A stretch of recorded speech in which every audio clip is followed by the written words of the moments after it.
Hi, good morning. It's Jeff Waite here at stockideas.org. Today I just want to show you how to avoid some of the big penny stock scams.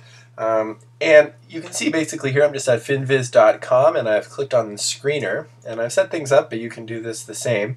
So under the descriptive tab, two things to note. I mean, we're looking at penny stocks today, so I've put the price under $5.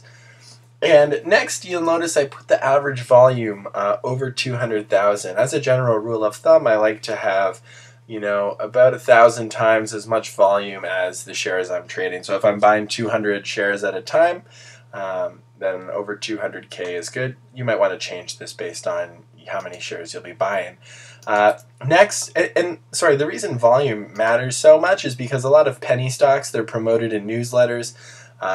And they get a dearth of volume coming in, but the average volume on any given day might only be like 50,000. So after you buy the stock, it can be hard to get out if the volume is too low, and that's how a lot of people get trapped in penny stock scams. Now, the other thing that I think is important, especially for me and given my investing stems, by just making sure that you're getting value. And an easy way to do this is to use this fundamental tab. So I've selected a PE of under 15 to ensure that it's a relatively low PE. We're not paying too much for earnings of a penny stock company. As well, you're not paying more than the assets of the company are worth, which is pretty helpful. And then finally, I just put the debt equity to under 0.5 to ensure that the company is not riddled with debt and is not going to go out of debt, and then they're not going to go into bankruptcy and out of business. Now you can see here that there are 15 stocks from Canada, the US, China, South Africa, all over the world that meet these criteria across a number of industries as well. If you're looking to play the penny stocks, technically I recommend hitting on this charts tab here so you can visualize all these different setups and find a weight for stocks to come into a trendline support or to put in a little bit more work. Or maybe they're bouncing off the 50-day moving average, for example. These charts really help you visualize where these penny stocks are at and how they're acting.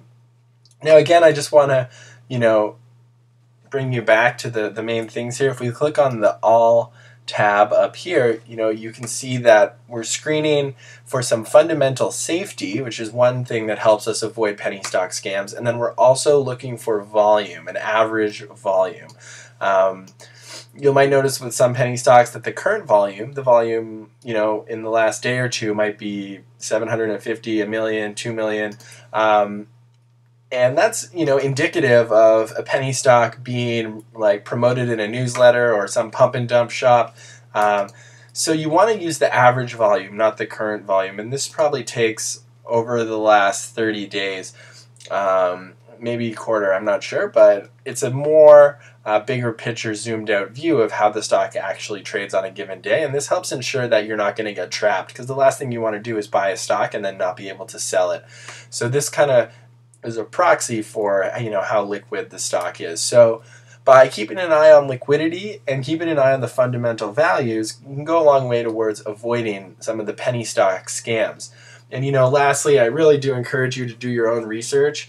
Getting stock ideas from others, from newsletters, is a great starting point, but you always want to running it through your own analysis to make sure that you've done your due diligence and to make sure that you know what you're getting involved with. I hope this has helped help you understand how you can avoid penny stock scams. If you're looking for more info on picking the best penny stocks, visit stockideas.org or check out my YouTube channel for more videos on how you can use FinViz to find the best penny stocks. Thanks very much for watching.